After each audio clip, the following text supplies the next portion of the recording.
Olá, dou-vos as boas-vindas a Lusa Extra, um podcast da agência Lusa. O meu nome é António Pereira Neves. Afinal, de quem é a Groenlândia? O presidente norte-americano Donald Trump não desiste de reclamar o território autónomo dinamarquês para os Estados Unidos, alegando que precisa de guarnecer o Ártico contra russos e chineses. Deixou pairar até esta semana a ameaça de uma intervenção militar, dispôs-se a fazer guerra comercial à Europa e pôs em causa a Aliança Atlântica. No meio disto, onde ficam os groenlandeses, a Dinamarca e a União Europeia, que evitou para já um colapso das relações transatlânticas, mas que já percebeu que com Trump se acabou a civilidade. Ligamos-nos à correspondente da agência Lusa para os países nórdicos, Rita Cruz. Lusa Extra, um podcast da agência Lusa. Rita, bem-vinda. Olá, bom dia. Estiveste em Copenhaga, onde contactaste com responsáveis políticos dinamarqueses e groenlandeses, bem como com a comunidade portuguesa na Dinamarca. O que é que retiras desses contactos? Como é que o país está a reagir às ameaças de um aliado à sua soberania territorial? Bem, no geral, na Dinamarca, as pessoas com quem falei, os dinamarqueses, aquilo que me dizem é que não levam as ameaças do presidente dos Estados Unidos demasiado a sério, embora lhes cause alguma frustração o facto de ele pôr em causa realmente este território que é da Dinamarca desde o século XVIII. Portanto é mais ou menos essa a impressão com que eu fiquei, é que não levam demasiado a sério, mas que levam como um insulto, digamos assim. No geral também, e especificamente falando com a presidente da Associação Portuguesa na Dinamarca, aquilo também que eu retive foi que os dinamarqueses, no geral, culturalmente, tendem a levar os conflitos com calma e a achar que as coisas poderão ter uma resolução pacífica eventualmente, e é isso também que temos vindo a ver o governo dinamarquês a fazer, que é a negociar, a falar com os Estados Unidos, embora mantendo sempre claro de que realmente a soberania sobre a Groenlândia é uma linha vermelha que não será ultrapassada. Mas o diálogo tem continuado sempre da parte do governo dinamarquês. A Groenlândia é uma ilha, um território autónomo desde 1979, e o que Trump diz é que é estratégica para instalar o escudo antimíssil norte-americano e para contrariar o que ele diz ser a influência crescente da Rússia e da China no Ártico, onde o degelo está a mudar a paisagem e a criar novas rotas marítimas. O que é que torna esta ilha gelada com 50 mil habitantes tão apetecível? Bem, é mesmo isso que tu disseste, é o degelo e a abertura de novas rotas de navegação, e depois é também os recursos naturais, não é? As terras raras, que, como nós sabemos, são essenciais para a transição verde, para as baterias, etc. Há, por exemplo, um mineral que é muito falado, que é o nióbio, que é utilizado em motores a jato, em oleodutos, condutas, e que a Groenlândia tem. E sim, essencialmente é isso, também a grafita, etc. Há uma série de recursos naturais que são interessantes para além da localização estratégica. E este povo Inuit, que relação histórica é que tem tido com a Dinamarca? Há uma pulsão independentista, não é? Entre a população indígena. Com que impressão é que ficaste dos contactos com groenlandeses que tiveste em Copenhaga? Só para fazer um pequeno disclaimer logo à cabeça, as pessoas com quem eu falei, os groenlandeses com quem eu falei a Dinamarca, são pessoas que vivem na Dinamarca. E, portanto, terão forçosamente uma perspectiva diferente das pessoas que nunca saíram da Groenlândia, ou que vivem na Groenlândia, maioritariamente. E, portanto, são pessoas que escolheram viver em Copenhaga. Portanto, talvez individualmente tenham uma relação diferente com a Dinamarca que se calhar outras pessoas groenlandesas têm. Mas essas pessoas com quem eu falei, aquilo que dizem é que realmente sim, ou seja, apoiam a autonomia da Groenlândia que já existe.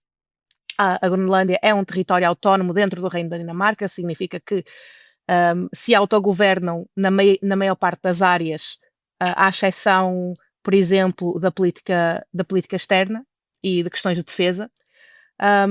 E, portanto, isso é ponto assente, a questão da autonomia na administração.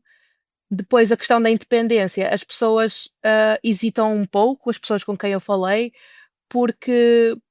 E citam várias razões, nomeadamente o facto de a administração pública groenlandesa ter muitos dinamarqueses, o facto de uma grande parte da população da Groenlândia não ter estudos superiores. Só para dar aqui alguns números, números de há 10 anos, que foram os mais recentes que eu consegui encontrar, dizem que 16% da população do groenlandesa tem ensino superior. Isso compara com a média nórdica, de vários países nórdicos, está acima dos 40%, entre 40% e 50%, portanto é uma grande diferença. E o facto de haver poucas pessoas com ensino superior na Groenlândia com formação, significa que é preciso que os dinamarqueses ou outros vão para lá ocupar esses lugares que necessitam de formação. E, portanto, na administração pública e nos serviços públicos da Groenlândia, estamos a falar de cerca de 10% de dinamarqueses a trabalhar. E a administração pública groenlandesa é muito importante, porque é o maior empregador da ilha. Mais ou menos metade da população da Groenlândia trabalha no setor público.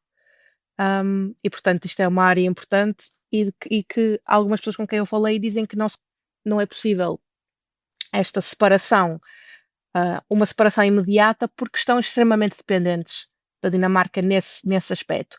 Depois há também a questão económica, que é ou seja, questionar como é que a Groenlândia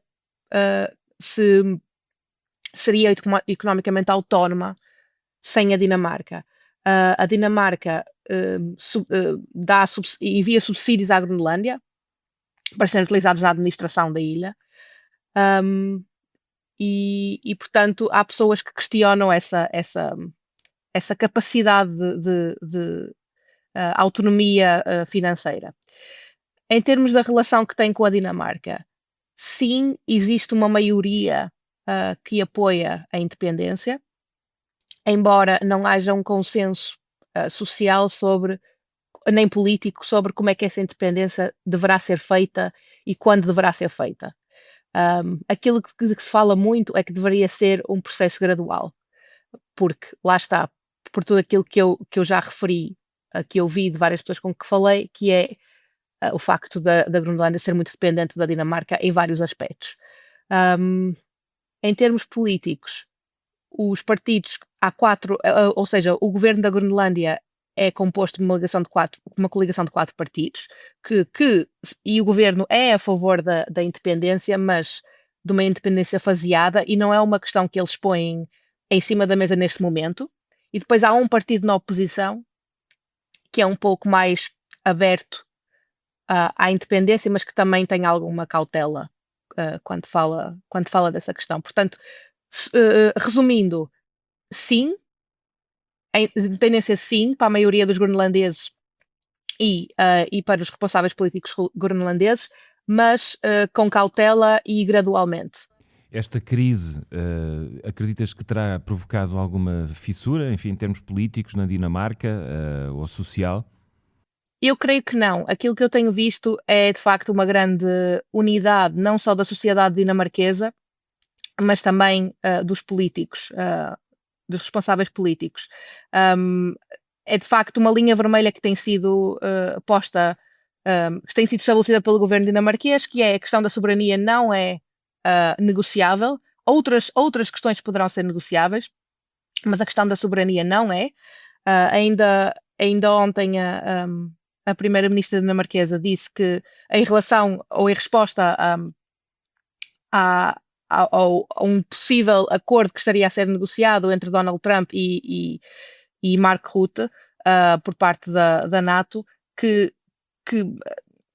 poderia incluir eventualmente ceder algumas partes do território da Dinamarca aos Estados Unidos, ou pelo menos é isso que tenho falado na imprensa, que isso não, e diz a Mette Frederiksen que isso não estará em cima da mesa e que nem sequer Mark Rutte tem mandato para negociar em nome da Dinamarca. Em termos sociais também não vejo que haja algum tipo de movimento ou que haja alguma parte da opinião pública significativa que ache que sim, que, que a Groenlândia pode eventualmente passar a ser americana. Existe sim uma sensação, antes de toda esta crise, de que a Groenlândia era um peso um, para o orçamento dinamarquês, porque recebe dinheiro, recebe subsídios da Dinamarca, e havia discussões sobre isso, se valia a pena, um, se valia a pena ter este território. Sim, havia,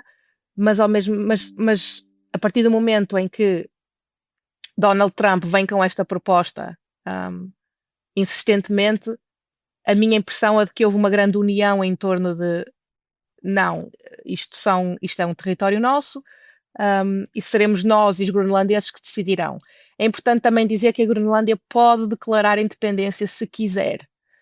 Um, isto, tem, isto tem a ver com uma lei de autogoverno que foi passada em 2009 e, portanto, a Groenlândia, se quiser, pode declarar a independência, mas não creio que o fará, ou tenho quase a certeza que não o fará neste momento de crise, mas também por aquilo que disse antes, da sua dependência ainda muito grande da Dinamarca. Justamente no culminar desta crise ficou assente, ou pelo menos foi avançado, que a resolução passará por um acordo negociado através da NATO. Há um acordo de defesa assinado entre os Estados Unidos e a Dinamarca em 1951 que prevê até mais presença militar norte-americana na Groenlândia, além da base que já ali tem.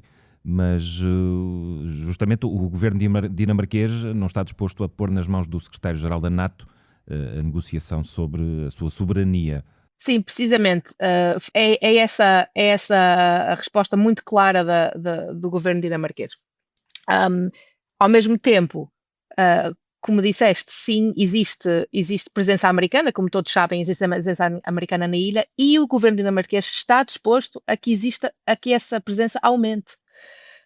Portanto, eu noto até uma certa incompreensão de algumas pessoas com quem eu falei, pessoas comuns, mas também responsáveis políticos, de nós estamos dispostos, de facto, a ter mais presença militar americana na Groenlândia, portanto, por querer ser proprietário da ilha, pelo menos com base nos argumentos que a administração americana usa, que é a sua localização estratégica, etc. E isso seria tudo resolvido com mais presença americana na ilha, se assim os Estados Unidos o entenderem. Eu falei inclusive com uma ministra do governo dinamarquês, a ministra dos impostos, da taxação, seria é a melhor tradução que eu consigo encontrar, que disse que sim, que os americanos são muito bem-vindos a aumentar a sua presença na Groenlândia, e isso não é de todo um problema. A União Europeia aguentou esta investida de Trump, a ameaça de guerra comercial com tarifas, e reagiu com outra ameaça que foi de vender títulos da dívida norte-americana. Como é que aí, do norte da Europa, se viu a postura dos 27 nestes últimos dias? Portanto, ontem o primeiro-ministro da Suécia falou efetivamente sobre essa questão, e falou muito sobre o facto de existir um foco na unidade europeia e o facto de ter sido a União Europeia que teve a capacidade de fazer o Donald Trump recuar, e aliás é essa a impressão, onde é o que se vê em toda a imprensa aqui na Suécia, Dinamarca, etc., é que Donald Trump recuou, nomeadamente por aquilo que aconteceu ontem em Davos. E, portanto, existe esta sensação de que a União Europeia tem sido um muro, digamos assim, contra Donald Trump. E os nórdicos os governos nórdicos estão, de facto, bastante unidos nessa questão. No final desta semana, em Davos, a crise avançou-se com uma espécie de solução, mas ainda há uma grande indefinição no ar. Como é que, por exemplo, hoje de manhã se acordou para esta nova realidade? Aquilo que eu tenho visto nos jornais, sobretudo suecos, é um sentimento de que Donald Trump e os Estados Unidos se envergonharam. Fala-se muito de um embaraço em relação ao discurso de Donald Trump em Davos, por exemplo. Fala-se muito em fantasias. Fala-se de que Donald Trump quer ser rei do mundo, mas com uma certa ironia. E, portanto, há uma sensação de que Trump criou um grande alarido, mas que, na verdade, está a recuar face à posição europeia. É essa mais ou menos a impressão de que eu fiquei depois de ler a imprensa sueca. Na imprensa dinamarquesa, fala-se na questão de facto, a opinião pública dinamarquesa está cansada, frustrada e que não está aberta a uma negociação sobre uma mudança de estatuto da Groenlândia. Portanto, que a soberania, de novo, e em linha com aquilo que o governo dinamarquês tem dito o tempo todo, a soberania da Groenlândia é uma linha vermelha. Na tua deslocação a Copenhaga, também estiveste em contacto com a comunidade portuguesa na Dinamarca e recolheste as suas impressões, que são algo sui generis. Os imigrantes portugueses na Dinamarca viveram esta situação com preocupações especiais. Fala-nos disso. Sim, eu falei com a presidente da comunidade portuguesa na Dinamarca. É uma comunidade muito pequena, é preciso dizer, estamos a falar de 0,1% da população dinamarquesa, que já em si é um país pequeno, de cerca de quase 6 milhões, e portanto estamos a falar de uma comunidade muito pequena. A maior parte dessas pessoas ou seja, a geração mais velha são pessoas que foram para lá para abrir negócios, por exemplo. Mas a geração mais nova são já pessoas qualificadas que vão trabalhar em empregos qualificados ou vão estudar, vão fazer doutoramentos, etc. E, portanto, em relação à fatia mais velha dessa comunidade, aquilo que a presidente da comunidade portuguesa me disse é que existe uma grande preocupação com as questões económicas, porque são pessoas que têm negócios, que empregam outras pessoas, mas também, claro, há pessoas que são empregadas por empresas dinamarquesas ou de outros países, e que existe uma incerteza em relação ao rumo, à estabilidade da economia dinamarquesa por causa de toda esta crise diplomática, digamos assim, e que existem portugueses que já tiveram que fechar negócios, que tiveram que despedir pessoas e portugueses que foram despedidos. Não existem dados concretos para avaliar qual é de facto o impacto, a grandeza deste fenómeno, mas é algo que a Associação Portuguesa na Dinamarca tem ouvido, inclusive tem recebido pedidos de ajuda de pessoas que perderam os seus negócios ou os seus empregos e que estão à procura de alternativas. E depois, no geral, de toda a comunidade e da Dinamarca no geral, é o aumento dos preços, o aumento do custo de vida, no seguimento de tudo isto, que realmente tem um impacto muito concreto na vida das pessoas.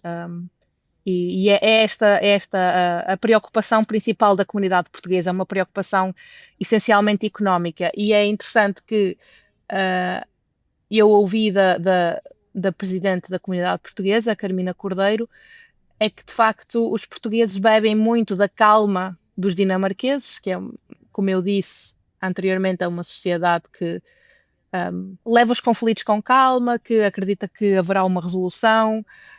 E nesse aspecto os portugueses estarão calmos na perspectiva da Associação Portuguesa na Dinamarca.